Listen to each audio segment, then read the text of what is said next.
Oi, eu sou Henrique Massaro e eu acabei de assistir ao terceiro episódio da quarta temporada de True Detective, Terra Noturna. Como eu tenho feito toda semana, eu tô aqui para analisar com spoilers o episódio que acabou de ir ao ar. Episódio esse que, na minha opinião, faz com que a temporada flerte um pouco demais com um caminho que eu acho que pode ser perigoso dentro do universo de True Detective. Mas vamos falar sobre isso mais pra frente. Antes da gente seguir, eu já peço para você clicar no gostei, se inscrever no canal, isso me ajuda muito a poder continuar produzindo vídeos aqui no YouTube e me ajuda mais ainda se você quiser se tornar um membro aqui do canal. Existem duas opções feitas para caber no seu bolso, que são principalmente para você poder me ajudar a continuar com esse trabalho aqui. No futuro eu espero poder oferecer bem mais benefícios no clube de membros, mas veja isso como uma ajuda que para você me dar caso você queira e principalmente caso você possa.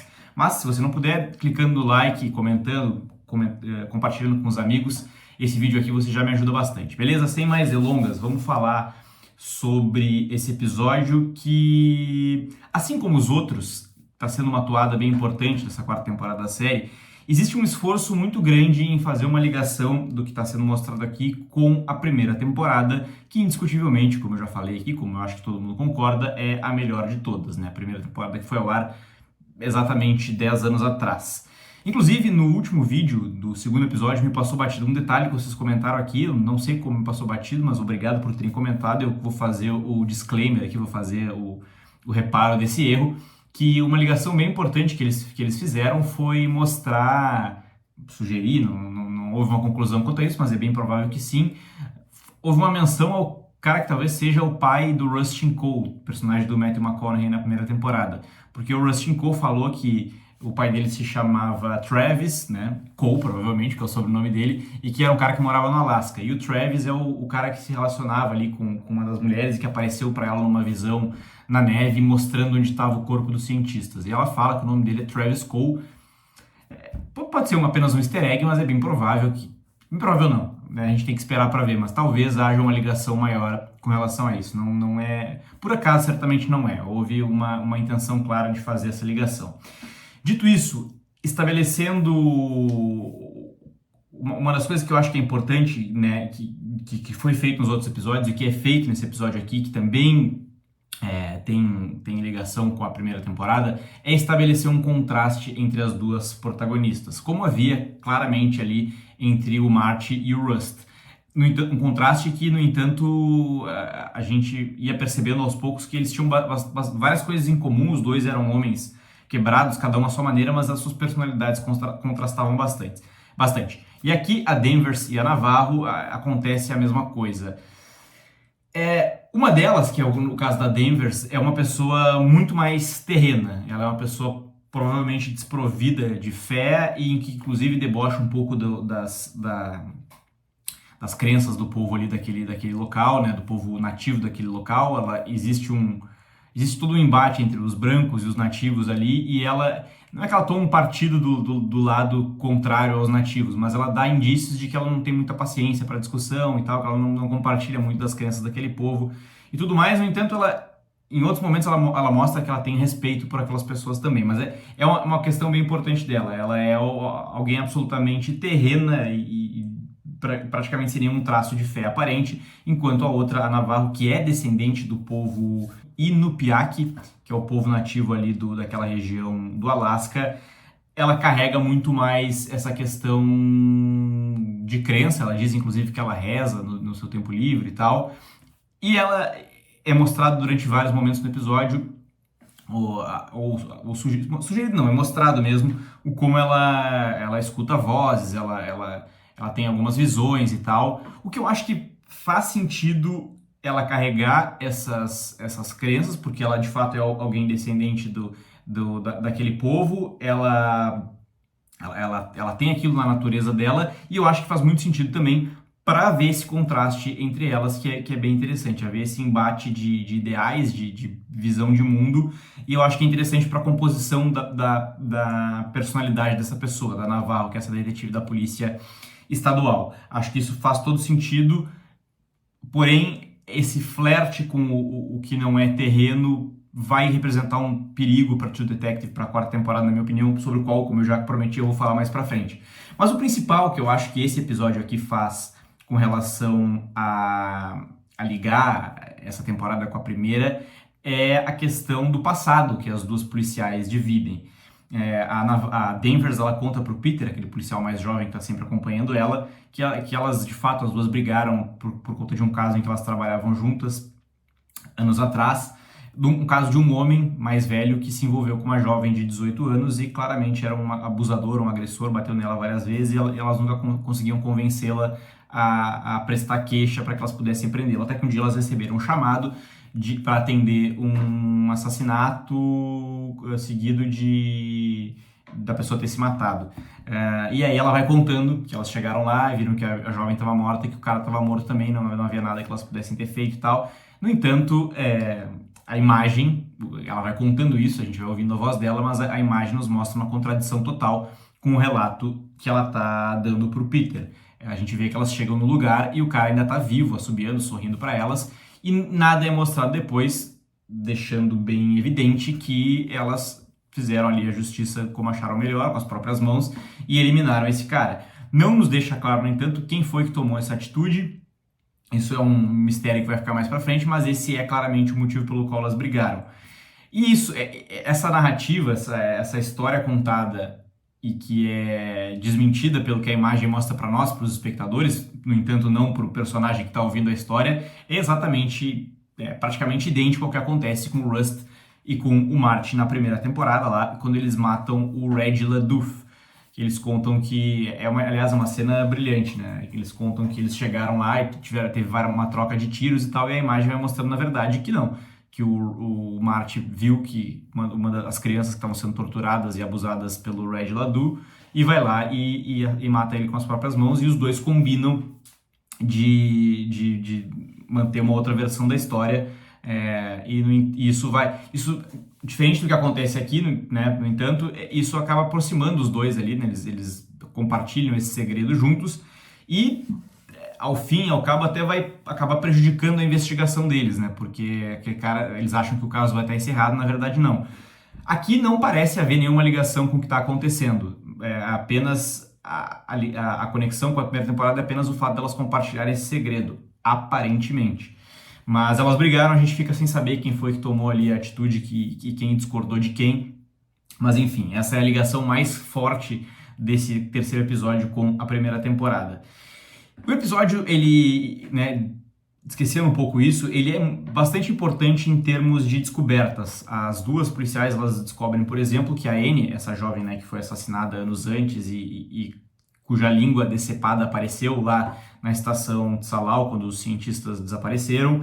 Ela queria manter o romance que ela tinha com um dos cientistas, aquele cara chamado Raymond Clark, mas aquilo não era, apesar dessa ser uma vontade dela, aquilo não era exatamente um segredo. A Susan, que era uma amiga dela, cabeleireira, que ia até a estação para cortar o cabelo dos cientistas, apresentou os dois e aparentemente eles viveram um romance real. Elas encontram várias fotos deles e tal.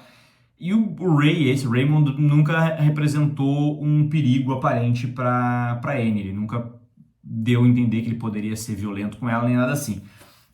Só que essa Susan, ela revela 3 fatos que são bem importantes, aparentemente. Que o Ray, ele ficou obcecado pela tatuagem que a Annie tinha, que é aquela espiral que a gente bem conhece de True Detective, e que ela tinha tatuado esse símbolo por causa de um sonho que ela teve, a gente não sabe por que ele ficou obcecado por isso, né? A gente sabe só que ele também tinha essa mesma tatuagem, e ela conta também que ela teve uma relação com um outro cara que trabalhou na estação um período antes, chamado Oliver Tagek, e de quem elas ficam atrás ali basicamente todo o episódio. E ela revela mais um fato importante, que na época ela ligou para a polícia, ela não exatamente escondeu o romance da Annie com o Raymond. Ela ligou para a polícia para contar que a Annie tinha, logo depois que a Annie foi morta, que ela tinha uma relação com esse cara chamado Raymond Clark, e que simplesmente o Hank, que é aquele policial mais velho e que é pai do Peter, meio que resolveu ignorar, não levou o relato adiante. Elas ficam absolutamente revoltadas. O que sugere que uma construção até bem simples, que a polícia abafou o caso para proteger a mineradora da cidade, que emprega metade dos habitantes ali daquele local, e essa mineradora era alvo de protestos da Annie. Então, essa conspiração é bem simples de entender. No entanto, como a própria Danvers faz questão de dizer, mantendo o que ela vinha dizendo no episódio anterior, ainda existem muitas perguntas não respondidas e que meio que, na opinião dela, derrubam essa tese da mineradora que estaria envolvida com assassinato. Porque, por exemplo, assim, qual é a ligação dessa história toda da Anne e tal com a estação de Salau? Por que o Raymond Clark fugiu no meio do gelo quando os outros apareceram mortos? Por que os outros apareceram, esses outros cientistas apareceram congelados e mortos? E por que a língua da Anne teria aparecido lá na estação? Nada disso fica respondido e fica realmente no ar e meio que desbanca essa teoria que seria mais simples da gente conseguir achar uma resposta. Tem um momento nesse episódio em que o Peter chama, eles não conseguem encontrar um cara para fazer autópsia nos corpos dos cientistas lá que estão descongelando, e o Peter sugere chamar um primo dele, que é um veterinário de animais de grande porte, para ele dar a opinião informal deles. E esse cara, ele diz para ele, para Danvers, pela primeira vez, uma coisa que surpreende eles, que é que, na opinião dele, os cientistas não morreram congelados, eles morreram antes de congelar. E aí ele fala, por que ele fala isso? Porque ele diz que ele já pegou vários animais congelados e que os animais que morrem congelados, geralmente os batimentos vão reduzindo, a respiração vai ficando fraca e é meio como se eles morressem dormindo, inclusive considerado uma morte bastante pacífica. O mesmo não pode ser dito desses caras que estão com expressões até hoje absolutamente tenebrosas, né? De alguém que está totalmente apavorado com alguma coisa que viu ou pela qual passou. E aí ele conta uma história de que ele já resgatou, já tratou alces que meio que morreram de susto. Inclusive fazendo lá talvez uma conexão com o que aparece no primeiro episódio, que é aqueles alces todos andando em debandada em direção a um precipício. E ele fala que esses caras mortos ali tem a expressão que lembra muito a de alces que morrem em absoluto estado de estarem assustados.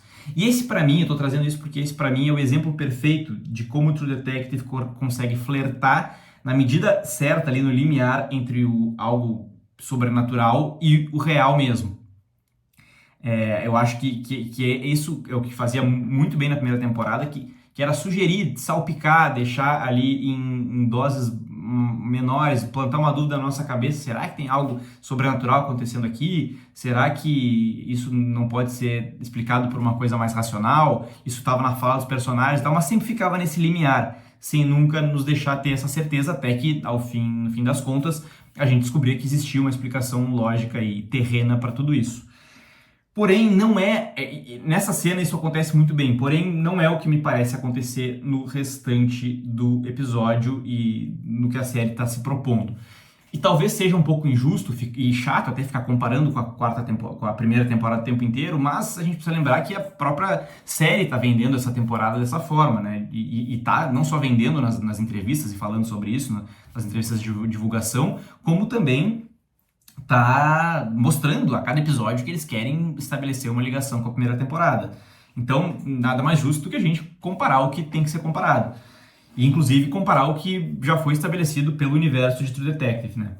E esse embate que é mostrado até aqui entre o sobrenatural e o real, eu acho que ele é interessante. Principalmente quando coloca em contraste as personalidades das duas policiais, mas me parece que a série está indo demais na direção de uma dessas coisas, que é essa direção do sobrenatural, né, de que é algo fora desse plano que vai explicar tudo o que está acontecendo. E aí, não cabe a mim julgar nesse momento, dizer que eu não gostaria e tal, não importa o que eu gostaria, eu só acho que talvez seja decepcionante para muitas pessoas e desconectado do que a franquia True Detective, né, que a gente se trata de uma franquia já com 4 temporadas, do que a própria franquia pregou ao longo do tempo e estabeleceu como seu universo, né? Não são coisas explicáveis por fenômenos divinos ou qualquer coisa que seja. Há sempre essa reflexão, no entanto, não toma esse partido. Então, não quer dizer que isso não possa ser muito bem feito, talvez a coisa seja construída por esse caminho e a gente chegue à conclusão que, palmas, os caras mandaram muito bem, mas vai meio contra ao que o próprio universo de True Detective propõe. Na parte final do episódio, isso chega a níveis, assim, bem bem elevados, tá? Eu acho que é aí que tá a maior problemática, talvez, quanto a isso. O que não quer dizer que não tenha sido bem feito de novo, assim, não quer dizer que não seja interessante de a gente observar, mas eu acho que é aí que a série talvez flerte demais e para descambar para essa coisa do sobrenatural. Que é quando, eu tô falando, me referindo aqui à parte em que o cientista, aquele que sobreviveu mal e porcamente ali, né? Pô, o cara teve 2 pernas amputadas, tá com risco de perder o antebraço, tá passando por uma gangrena, um estado de absoluta alucinação quase, assim, né? O cara tá meio que bem delirando e agonizando de dor. Ele acorda no hospital e as policiais são chamadas para ouvi-lo. E aí a gente vê que ele repete aquilo, nós acordamos, que é aquela frase que o cientista fala no primeiro episódio e que a Navarro escuta também. Ela acordou. Tipo, quem tá falando isso? Essa voz realmente vem do além? Por enquanto, não há nada que indique que não venha. Não há nada que a série tenha nos oferecido de elementos que a gente possa dizer, não, mas pode ser algo que a gente não tá aparecendo e tal. Não. Ao que tudo indica, é algo de fato sobrenatural que está acontecendo. E esse cara repete isso. Nós acordamos e ela veio atrás de nós. Quem é ela exatamente, a gente não sabe. E nem o que isso quer dizer exatamente.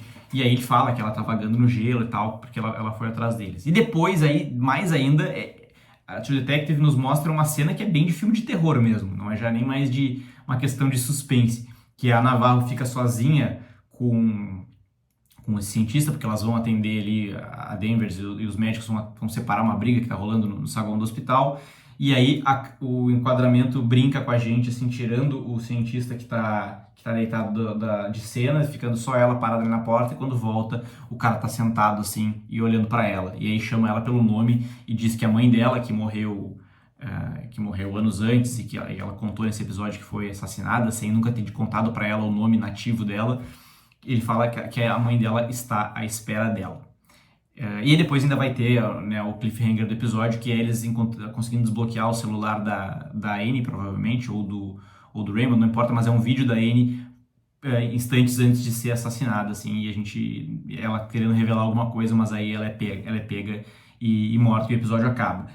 Isso é o cliffhanger porque eles vão tratar no próximo episódio, muito provavelmente, mas voltando a essa questão do cientista, eu acho que fica muito, assim, difícil da gente... Uma explicação racional que eu poderia encontrar para isso hoje, com os elementos que a gente tem, é que a Navarro, ela tem na família dela questões de saúde mental, da mãe dela, da própria irmã dela, de verem coisas e tal.